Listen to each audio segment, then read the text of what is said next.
Hello, RC here. We're doing an overview of turn 5, which is just completed, the July 38 turn. Our next turn will be January 1939.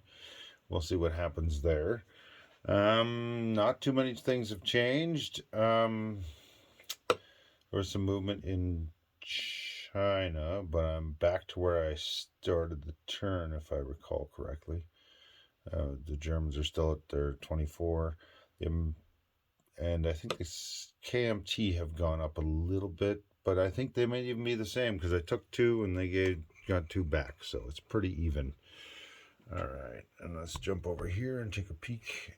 I got my fancy aquarium light that's hanging over my table, and it's really nice, but this cord's kind of in the way. All right, so advanced artillery, stage 1, German and Russian. Advanced mech, stage 1, Russian, Germany. Jet fighters, we got Germany and the U.S. on there.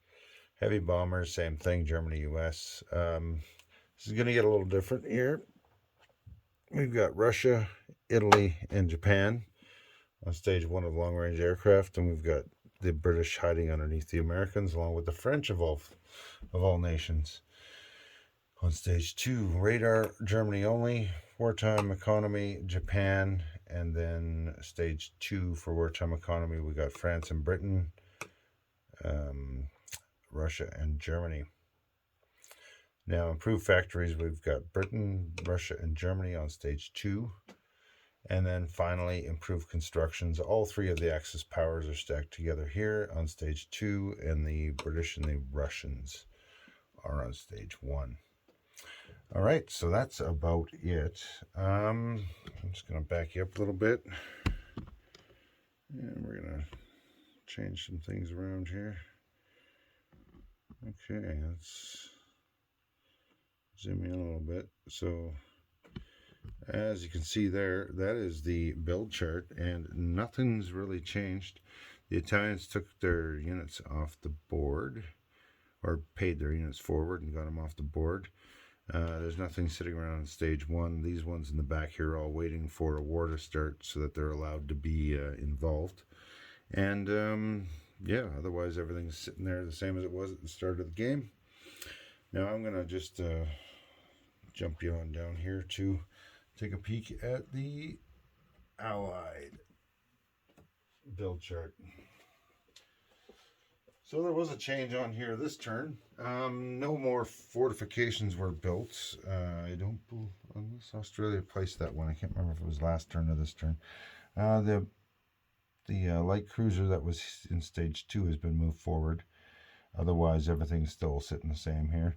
So no major changes there. I'm just going to move you back here a little bit, and we're going to take a peek at South America, because there was actually some action in South America. Who would have thunk it? Anyway, which is the nice thing about using this Latin America war expansion. All right, so the Brazilians under American control attacked Gran Chaco and took that, and then they lend-leased a dude, recruited, got a recruitment role for a second dude, placed them both down here in Patagonia, and landed their fighter there as well. So, no, we're surrounded. I'm not sure what to do. In the defense of this place here, 3 infantry were lost, and only 1 cavalry was taken as a casualty. So the Axis seemed to be maintaining our high-end rolling skills. I don't believe anything has been built in. Sorry, I'm just setting up something there I knocked over. Nothing's been changed up here in North America. It's all the same. I believe the Canadians built a destroyer up here, though.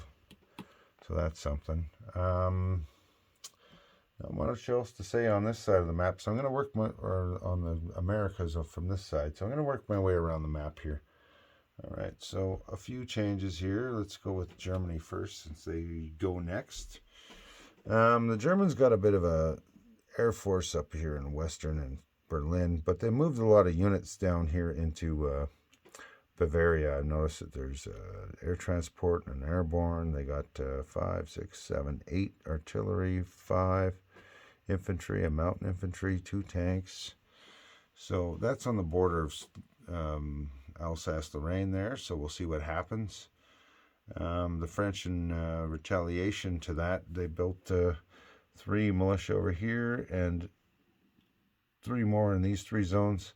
They also built, or they moved forward an infantry over here into Alsace-Lorraine to beef that up a little bit. And that's essentially what's going on in Europe,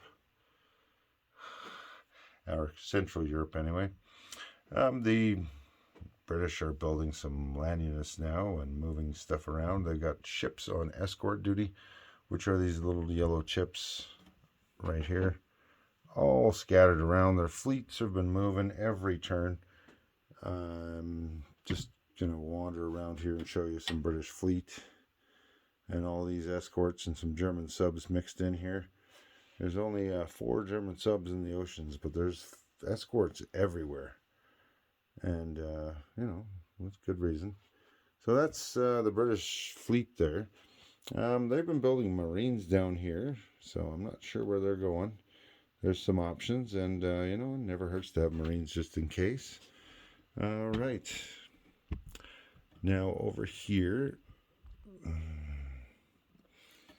the Italians have added in another one of the colonial troops. I think they're out until 1940 because the next one's a medium tank, and they can't.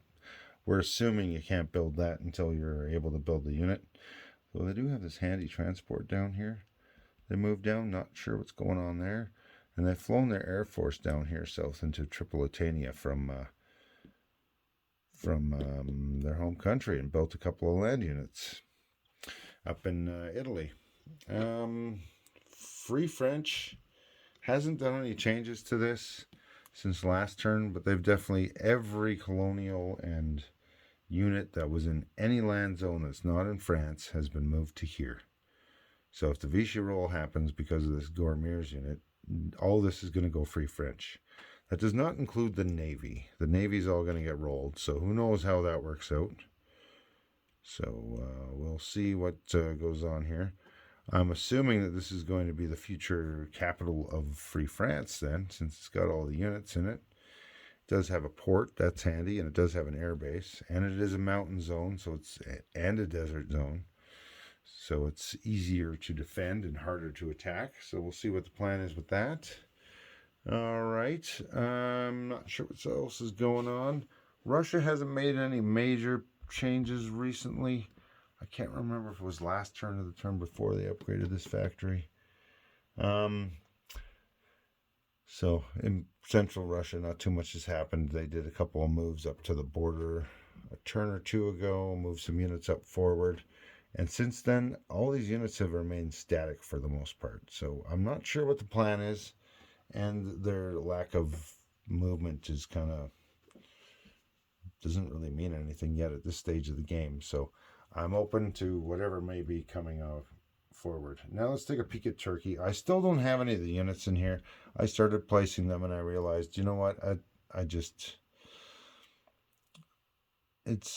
I'll wait till it's actually time to put them down. So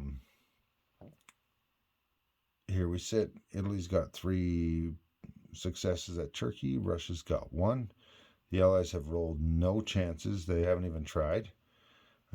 Russia's put in, I think, 4 attempts. Italy's put in, or 3 attempts. Italy's put in 4 attempts, and Germany's put in 2 attempts. So we'll see what happens here. There's a little bit of money. What is it? 6, 7, $8 extra.